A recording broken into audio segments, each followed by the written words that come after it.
오늘 시인만세 이금배 교수님 다시 오셨는데요. 잘 지내셨죠? 네, 아이고.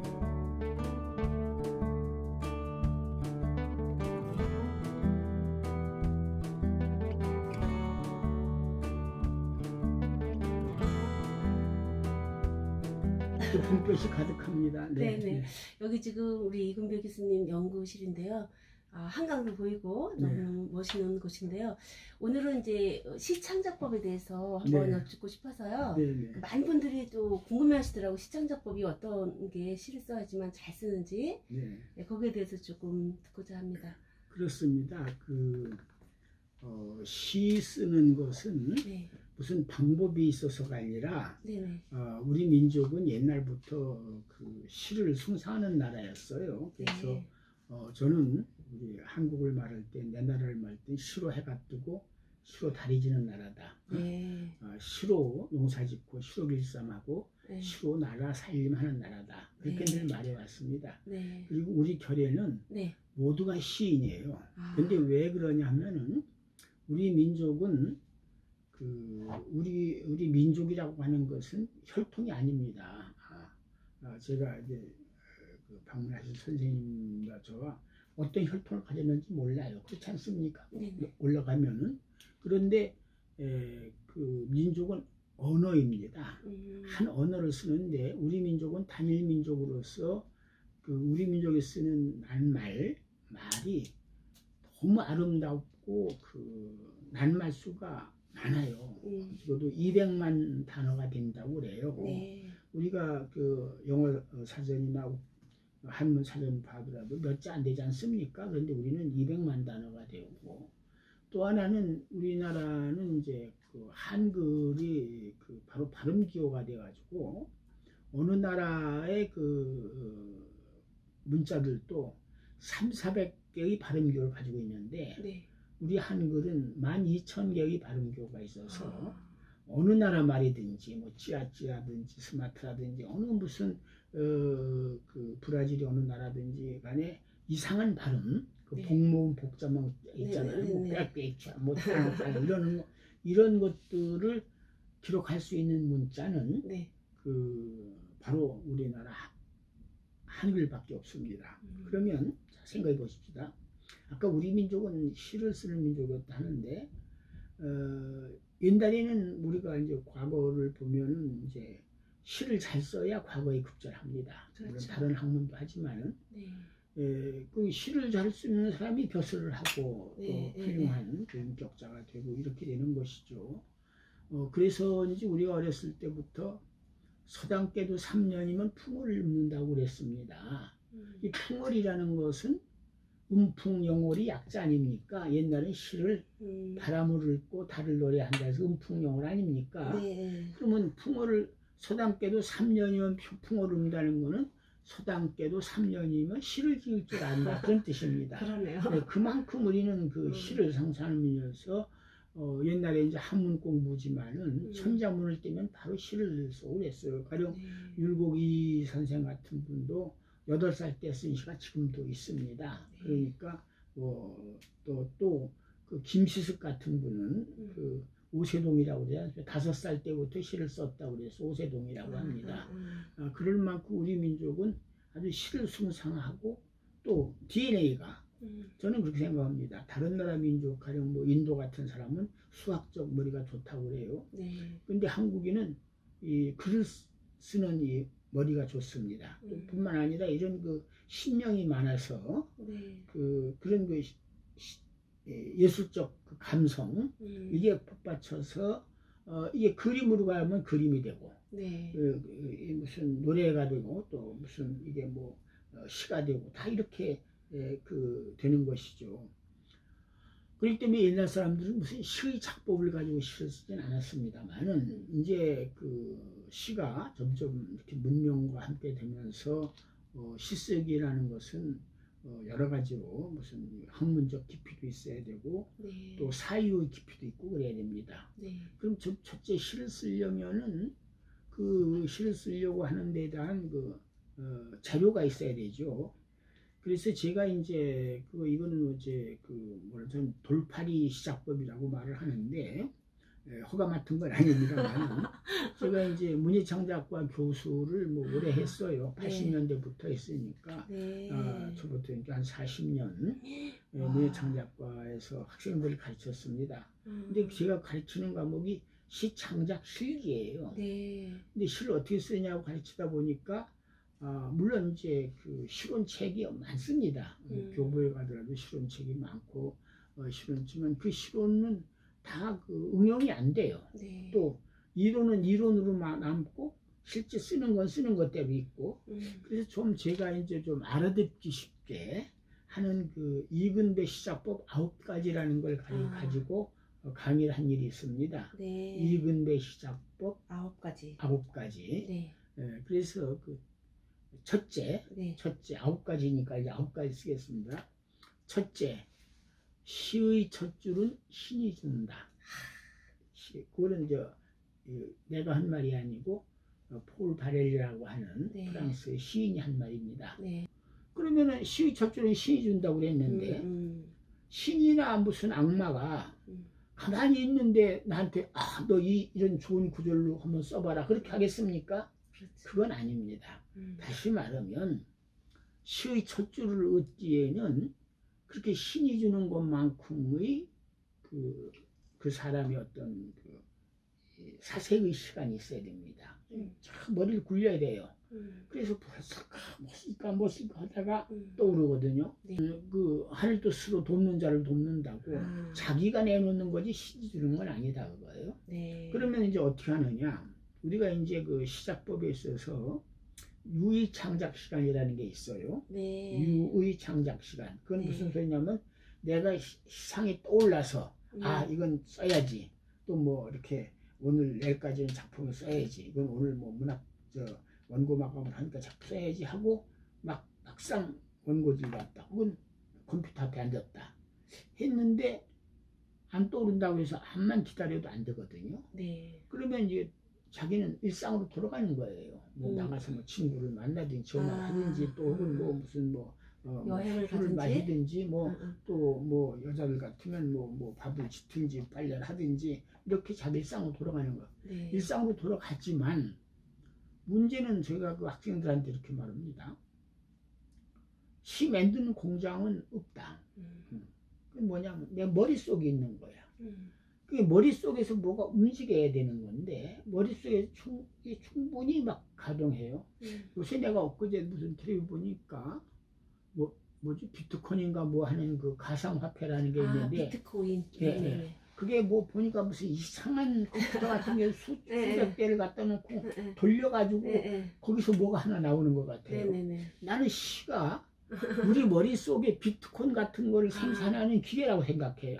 이게 한 돌아가서 그냥 한 바퀴 돌아서는 안 되고 어떻게 돌다가 어떤 데 딱 마주쳐서 그걸 인스피레이션이라고 합니다. 영감이 떠올라야 된다고 해요.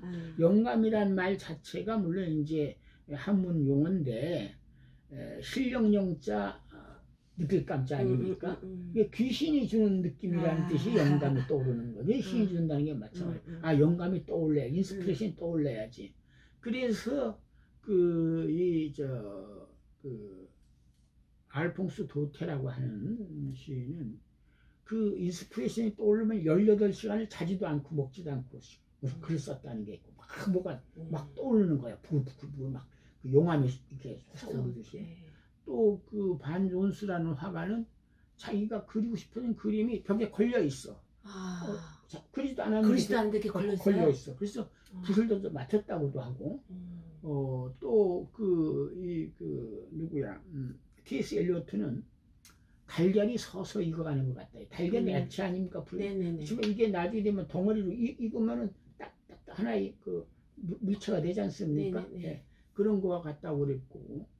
또 누구는 드라이라는 사람은 그 사냥개가 먹잇감을 찾는 막 숲에서 막 토끼나 뭘 찾는 것 같이 막 헤매는 그런 것처럼 말하자면은 그런 과정을 거쳐야 돼요. 그러니까 처음에 아까 실 쓸 때 유의 창작 시간, 네. 쓰려고 맘먹었던 시간에서 내가 뭐 금강산에 갔다 왔는데 무슨 뭐가 있다. 내가 또 뭐 사랑을 하는 시를 하나 쓰고 싶다. 사랑하는 사람에게 내가 정말 그 기맥힌 사랑시를 하나 쓰고 싶다 했을 때 그 쉽게 터져 나오지 않지 않습니까? 그런데 이제 그게 막 내 몸에서 그 내 어떤 삶 또 뭐 여기 생각 이런 것들이 작용을 해서 하나의 단어가 떠오르고 그게 시의 첫 줄로 나오는 것이죠. 네네. 그렇게 해서 시의 첫 줄은 시이 준다고 했습니다. 네. 두 번째는 네. 총은 내가 먼저 쏜다. 무슨 소리냐면은 지금은 잘 없습니다만 옛날 60년대 70년대는 그 서부 영화가 그 많이 나왔어요. 뭐 오디 머피냐 아란 나트냐는 총제비들이 서부 활극에 나오지 않습니까? 네. 근데 그 서양 사람들은 우리는 그런 걸 안 하는데 그 총을 뒤에서 쏘면 안 됩니다. 그 백파이어라고 해서 그건 절대로 불법이에요. 서로 마주보고서는 서로 이렇게 손 쥐었다가 일정하게 손을 뽑아야 되는데 먼저 뽑는 사람이 이기는 거 아닙니까? 조금만 늦게 뽑은 사람은 쓰러져요. 그거 보셨죠? 그러니까 총은 내가 먼저 쏜다고 하는 것은 먼저 뽑는 사람이 이기거든요. 무슨 뜻이냐? 자, 봅시다. 우리가 지금 시집이 왔어요. 나한테도 오늘 시집이 왔습니다. 읽어봤어요. 그랬더니 뭐 김누구의 시인이다. 이거 참 이 작품 좋네. 근데 또 어떤 거 읽어보니까 글쎄 그저 그렇군. 이건 좀 작품이 시원찮네. 학생들 작품도 뭐 그렇게 할 수가 있습니다. 그런데 그러면 나는 시인은 그 시를 쓰기 위해서 참 오랜 시간과 이렇게 생각을 하고 뭐 해가지고 열심히 썼는데 독자는 금방 뭐 그걸 1시간 2시간 보고 머리를 싸매고 보겠습니까? 첫 줄 글자 몇 개 보면은 금방 알아차려. 그리고 좋다 나쁘다 점수가 탁탁 나와. 100일장 심사를 들었습니까? 꼭 사람들은 다 열심히 썼지만은 척척척척 남기는 거야. 이건 금방 보는 거야. 그러면 이 총은 내가 먼저 쏜다라는 말은 뭐냐면은 이게 내가 작품을 쓰는 일은 독자와의 총싸움이야. 누가 먼저 총을 뽑느냐에 따라서 독자를 쓰러뜨리지 못하면 누가 쓰러지죠? 내가 쓰러지는 거죠. 그래서 내가 쓰러지는데 이 시를 쓸 때 그러니까 시 첫 줄이 중요하고 처음에 중요한 것이 뭐냐면은 처음 들어갈 때 너무 그 산만하게 쓸데없는 얘기로 이렇게 들어가면 안 됩니다. 그래서 총은 내가 먼저 쏜다는 거는 생략하고 바로 그냥 나보기야 엮고 들어가야지 봄이 와서 진달래꽃이 폈냐 필요는 없단 말이죠. 또 낙엽도 마찬가지고 가을이 오니 뭐 낙엽이 진다 이럴 필요가 없어요. 그렇죠. 바로 그냥 그 뭐 가을에는 뭐 하게 하소서 기도하게 하소서 이렇게 나와야지 무슨 뭐 낙엽 그러니까 그렇게 할 필요가 없단 말이죠. 그래서 시의 첫 줄을 그 총은 내가 먼저 쏜다는 시를 들어갈 때는 언어의 아주 경제성, 절약과 절약 해가지고 아주 이렇게 출발을 산뜻하게 나가자. 또 세 번째는 송편에는 소를 넣어라. 송편에는 이제 속이라고 하니 그게 뭐 그 콩가루나 또 깨나 무슨 밤이나 뭐 맛있는 걸 넣지 않습니까? 그래야 송편이 맛있죠. 송편이 그게 안 들어가면 송편이 됩니까? 맛도 없죠. 그러면 시라고 하는 송편이 있다고 봅시다. 그러면 그 안에 무엇을 집어내야 되느냐, 내용물이 뭐냐, 뭐 꿀을 집어넣느냐, 사탕을 집어넣느냐, 뭐 이게 아니라 그 안에 들어갈 것은 뭘 집어넣냐면은 그 우리가 이렇습니다. 가령 이런 커피컵 이거 가지고도 신춘후에 당선작 쓸 수 있어요. 커피잔 하나 가지고도. 그럼 이게 뭘 말합니까? 커피잔을 봐서 이게 무슨 사기로 돼 있고 뭐 누가 만들었고 꽃무늬가 있고 이거 가지고 안 되지 않습니까? 그러니까 모든 거는 사람 얘기를 쓰는 겁니다. 가령 뭐 우리가 그 신동집 시인은 빈 콜라병이라는 시 가지고 유명도 하는데 빈 콜라병 가지고도 유명한 시인이 되는 거예요. 그러니까 거기다가 사람을 얘기를 쓰는 겁니다. 그래서 송편에 들어가는 시라고 하는 송편에는 나를 내가 가장 절실하게 그것이 말하자면은 감동도 오고 거기서 산 역사가 되는 것이지 남도 다 아는 얘기가 아니거든요. 가령 어머니 얘기를 하나 합시다. 그럼 세상에 많은 어머니 시가 있고 세상의 어머니는 사실 크게 보면 다 똑같아요. 자식 사랑하고 자식은 눈물 나오고 이거 다 똑같아요.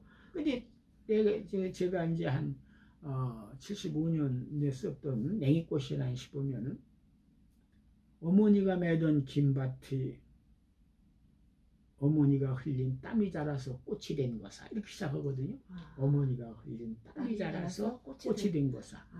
다른 사람들은 어머니는 어머니 고무신을 쓸 수 있고 어머니 별걸 다 쓸 수 있지만 우리 어머니가 밭 매면서 그 땀을 흘리고 그랬는데 보니까 그 어릴 때 그 냉이꽃이라는 것은 냉이는 처음에 나물도 해먹고 이렇게 좋은 거네. 그러니까 막 자풀이 되는 거야. 어머니 그것 한다고 그냥 피땀을 흘리고 텃밭에 나가서 싸웠어.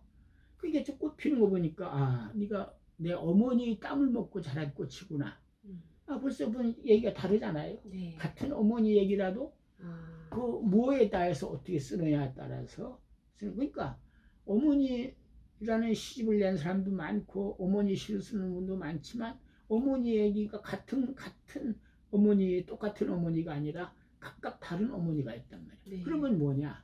내 어머니를 쓰는 거는 나만이 갖는 그런 것이죠.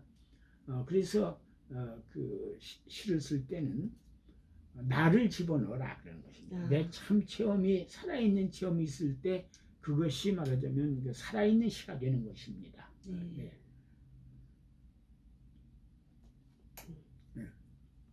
그 다음에 이제 넷째 번째가 꼭 집어서 김자옥이라고 그랬어요. 지금 김자옥 씨가 돌아가셔서 좀 미안하지만 옛날 살아있을 때는 재밌었는데 무슨 얘기냐면 그때는 그 김자옥 씨가 이제 그 유명한 배우인데 탤런트인데 여고생을 분장해 가지고 이렇게 그 코미디 프로에 나왔어요.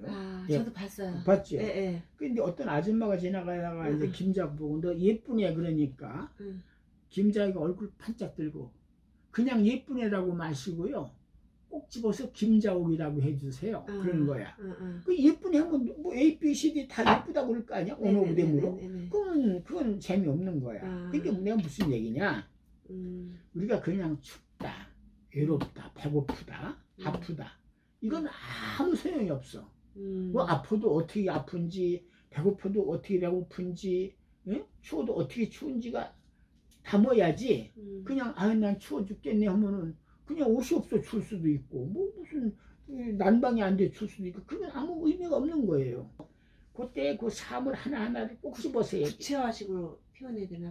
그렇게 그것이 말하자면은 꼭 집어서 뭐 그냥 산에 갔다가 아니라 어디 무슨 산에 갔고 그냥 꽃을 꺾어도 진달래면 진달래 뭐 철쭉이면 철쭉 뭘 꺾었다고 해야 된다 이런 뜻이고 그래서 그게 꼭 집어서 김자옥을 거기까지 하고 그 다음에 그게 이제 네 번째죠. 다섯 번째는 게딱지는 떼고 먹어라 그랬습니다. 이게 무슨 말이에요? 우리가 이제 그 꽃게를 사다가 먹지 않습니까? 무슨 떼고 먹어야죠, 그렇죠.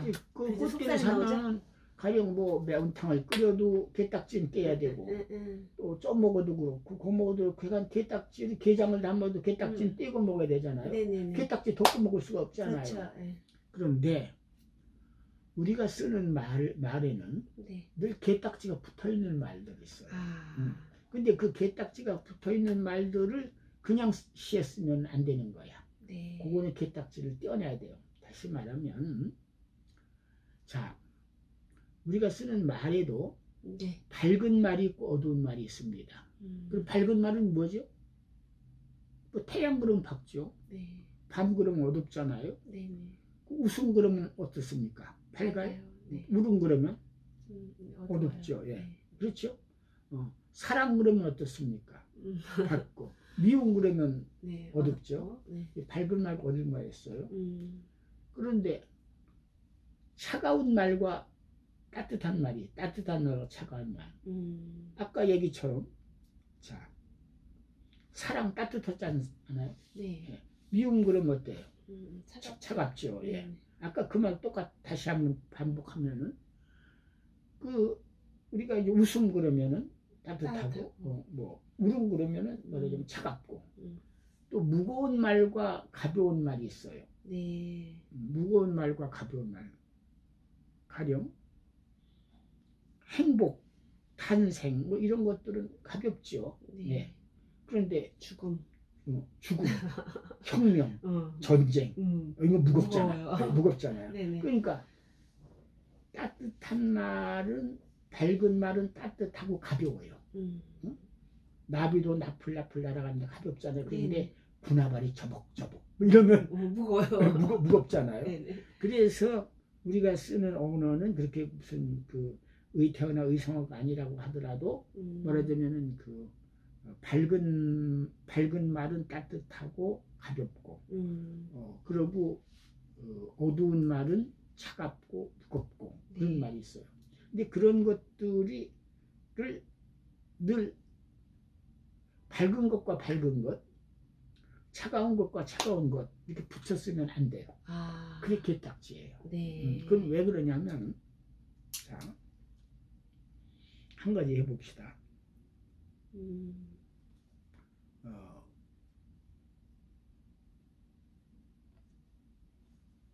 불은 어떻습니까? 불꽃은 뜨겁습니까? 안 뜨겁습니까? 뜨거워요. 뜨겁죠. 그 얼음은 어떻죠? 차가워요. 차갑죠. 근데 불꽃을 가지고 뜨거운 불꽃 하면은 그게 말이 되는 것 같아도 안 되거든요. 뜨겁지 않은 불꽃은 없으니까 뜨거운 불꽃이라고 쓸 필요가 없어요. 얼음 그런데 얼음은 차다는 걸 아는데 차가운 얼음 할 필요가 없습니다. 그렇죠. 그건 뭐 개딱지예요. 그러면 그 얼음 대신에 이걸 넣으면 어떤 뜨거운 얼음 오히려 뭐가 말이 되잖아요. 더 그 얼음을 더 말하자면 더 차갑게 하는 것 같지 않습니까? 또 불꽃도 차가운 불꽃 하면 오히려 불꽃이 더 살아나지 않습니까? 그거를 그 이제 그 김영랑은 모란이 피기까지 이라는 시에서 그 뭐라고 썼냐면 나는 아직 비두르고 있을 테요. 찬란한 슬픔의 봄을. 그래서 한번 써보세요. 찬란한 슬픔의 봄을. 그럼 찬란한 한 거는 따뜻하고 밝겠죠. 가볍고. 그 다음에 슬픔은 어둡고 뭐 또 봄은 어떻게 됩니까? 봄은 다시 또 밝고 따뜻하고 가볍죠.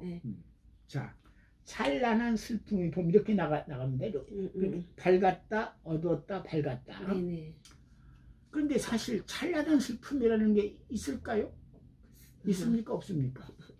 있어요. 왜 찬란한 슬픔이라는 게 기쁜 울음이라는 게 있듯이 왜 찬란한 슬픔이 그냥 슬픈 울음이라는 말은 말이 안 되잖아요. 울음 자체가 슬프니까 기쁜 울음.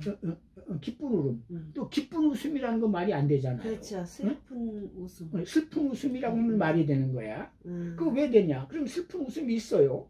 그렇죠. 자, 어떤 게 찬란한 슬픔일까 내가 이제 학생들한테 그럽니다. 그때는 이제 김연아라고 하는 사람이 그 올림픽 그 동계올림픽 금메달을 땄어요. 피겨스케이트. 피겨스케이트 동계올림픽. 피겨스케이트에서 금메달을 따면 막 만천하가 박수 울어요. 눈물 흘린다고. 그쵸. 얼마나 좋고 꿈을 이룬 건데 그쵸. 요새도 노래 트로트 부른다고 해서 1등 하면 막 울어요. 그런데 그거는 사실은 기뻐서 우는 울음이지 그 찬란한 슬픔 아닙니까? 얼마나 찬란한 거예요. 그런데 슬퍼. 그러니까 찬란한 슬픔이라는 말은 그걸 아이러니인데 서로 반대되는 말이야. 반대되는 말과 반대되는 말 했는데 그것이 더 급상승하는 거야. 바늘 가는데 뱀이 간다. 뱀이 간다. 실이 간다면 안 되지. 바늘 가는데 뱀이 간다. 실이 간다 치워요. 이건 뭐냐면은 개딱지는 떼고 먹으라는 워드 단어와 단어 사이 아까 얘기했지만 무슨 뭐 명사나 형용사나 이런 것들끼리 서로가 할 때 서로 이렇게 낯설게 하게 서로 낯선 걸 붙임으로 해서 거기서 부딪히는 텐션이 있단 말이에요. 긴장감이 있어. 그렇잖아요. 그런데 그런 것 근데 이 바늘 가는데 뱀이 간다는 바늘 가는데 실 가는 것처럼 그 말 다음에 그 말, 이건 센텐스와 센텐스 한 행이 지나오거든. 근데 자, 아까 뭐라 했죠? 시는 언어의 경제라고 그랬어요. 네. 비약과 생략이에요. 네. 그런데 너 밥 먹었니? 나 오늘 뭐 짜장면 이렇게 말하면 안 됩니다. 그러니까 묻는 것과 대답하는 말 사이가 건너뛰어야 돼요. 그래서 거기서 긴장감이 또 생기는 거야. 이런 식으로 이 저기 보면은 이 시도 이렇게 그 주거니 받거니 해서는 안 돼. 그러면서 팍팍 건너뛰어야 된단 말이야. 그래서 바늘 가는데 실 가듯이 주르륵 그 말을 이어서 나오지 말고 바늘 가는데 뱀이 가거나 호래기가 가거나 뭐가 가거나 다른 걸 실 아닌 걸로 갖다가 붙여라 그거예요. 그럼 센텐스와 센텐스의 건너뛰기. 예, 그걸 얘기합니다. 아까는 단어와 단어를 서로 상반되게 붙이기, 낯설게 붙이기. 이거는 그 행과 행의 건너뛰기. 예, 그렇죠. 예, 그런 거는. 그 다음에 뭐가 있을까? 그 다음에 이제 7번째? 응? 7번째. 7번째가 뭐야? 이게 바늘 가는데 실이 간다 그랬잖아요. 예. 그러면은 이제 아는 길은 돌아서 가라. 7번째는 아는 길은 돌아서 가라? 아는 길은 돌아서 가라. 우리가 창작이라고 하는 것은 시나 뭐 소설이나 문학뿐만 아니라 무슨 그림이든 뭐 음악이든 어떤 모든 예술은 창작은 남도 가보지 않고 나도 가보지 않은 길을 가는 겁니다. 그렇죠? 남이 간 길을 그대로 가는 거 아니잖아요. 나도 안 가본 길을 새로운 길을 가는 거야. 네. 그런데 내가 이거를 이렇게 하는데 보니까 이런 거는 뭐가 낯익은데 이거 뭐 누군가 썼을 것 같은데 이런 건 남도 아는 길인데 이러면은 이거는 점수가 안 나오는 겁니다. 네. 가령 우리가 친구네 집 무슨 뭐 초대를 받아 가는데 뭐 몇 번 지하철역 뭐 몇 번 출구로 나와서 거기 돌아서 뭐 복덕방 돌고 편의점 돌고 뭐 감나무집 돌아서 뭐 파란 대문집 이렇게 찾아가는 거지만 이거는 그런 풍경이 나오면은 안 되는 거야.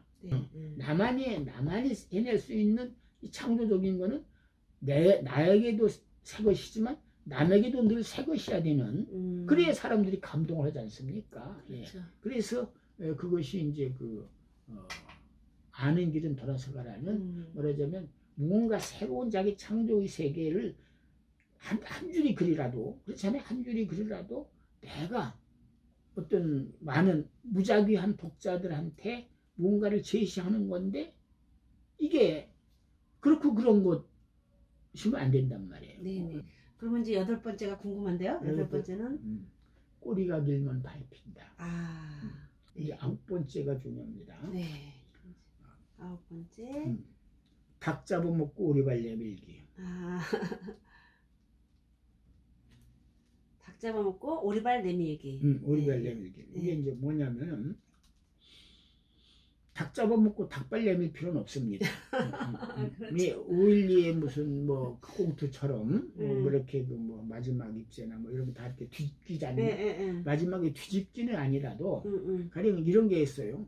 최승자라고 하는 시인이 그때 80년대에 Y를 위하여라는 시를 썼어요. Y 이렇게 알파벳 Y. Y를 위하여. 그게 보면은 이렇게 나와.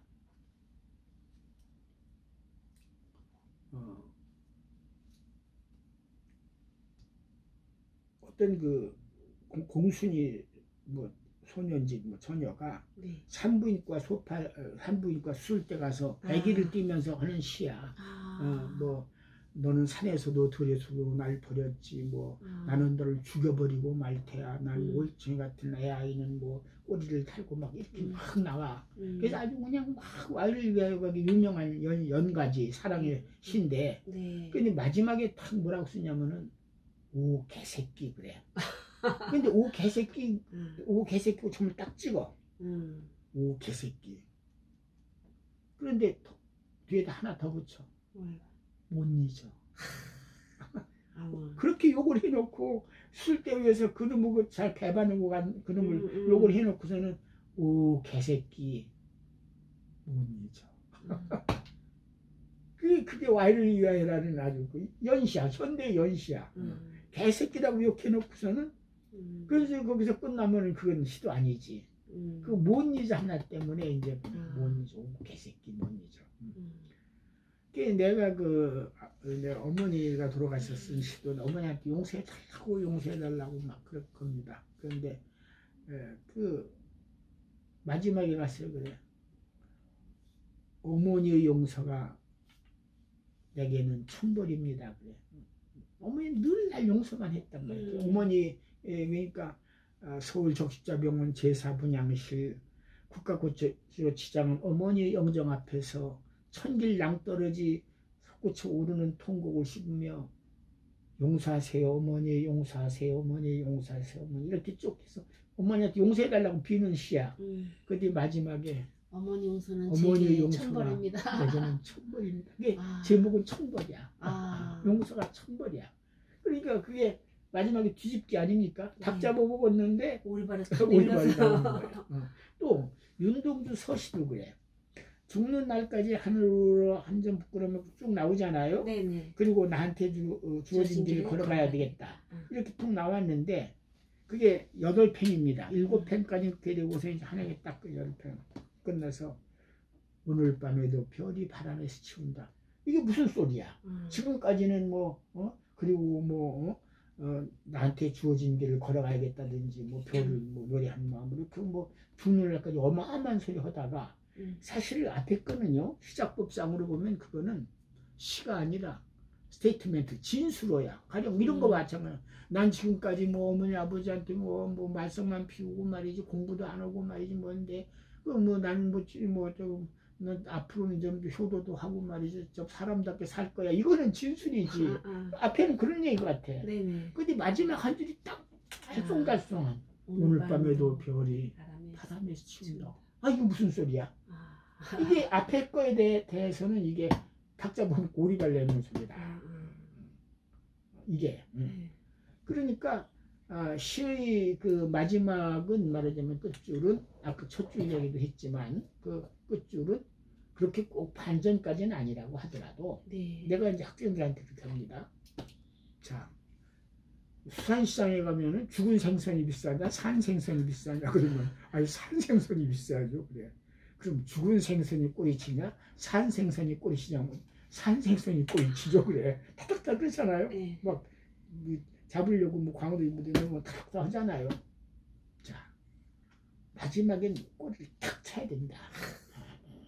그래서 내 제자 하나는 현대시아를 추천받고 그 수상소감을 썼잖아요. 당선에 말씀인데 닭발이라는 제목이야. 닭발 제목이. 왜냐면 우리 스승님은 우리 선생님은 늘 닭 잡아먹고 오리발 내밀라는데 난 닭 잡아먹고 닭발밖에 못 내밀라고 그런 거 썼는데 그래서 말하자면 그 시 마무리도 아까 산뜻하게 뭔가 꼭 그렇게 그 반대되는 거 쓰는 것까지는 아니라고 하더라도 뭔가 시는 탁 지켜오르는 그런 한마디로 콱 하고 때려야 되거든. 정말 우리 시 창작법을 정말 얘기가 진짜 무궁무진한데요. 1번부터 지금 우리 아까 신이 이제 줘야 된다. 두 번째는 우리 아까 얘기했지만 총 내가 먼저 쏜다부터 시작해서 여러 가지 있잖아요. 총편에 소를 넣어라. 속을 넣고 또 김자옥처럼 또 이렇게 꼭 집어서 또 얘기해 주라고 또 여러 가지가 있는데 맨 마지막에 정말 닭 잡아먹고 오리발 내밀어라 그런 것도 정말 와닿는데요. 우리 교수님께서 이렇게 예를 들어줘서 하시니까 여기 지금 시를 많은 사람들이 또 배우고 있고 또 새롭게 또 시창작법에 또 관심 있는 분들이 정말 실생활에서 정말 다 귀에 꽂힐 것 같아요. 저도 그렇습니다. 꽂힐 건 아니지만 그게 이제 우리가 그 시론을 메타포가 어떻고 뭐가 또 그런 걸 하려면 또 내가 몇 시간도 하겠지만은 그거는 해봐야 그건 이론으로 나가는 거고 어떤 실질적인 게 아니기 때문에 이건 내가 좀 구체적으로 알아듣기 쉽게 하느라고 이렇게 한 겁니다. 누구나 다 알아듣기 쉽게 실예를 들어가면서 또 작품 하나하나 다 설명해 주셔서 정말 저도 너무 도움이 됐고요. 또 이 방송을 보는 또 많은 사람들이 정말 고맙습니다. 도움이 많이 될 것 같아요.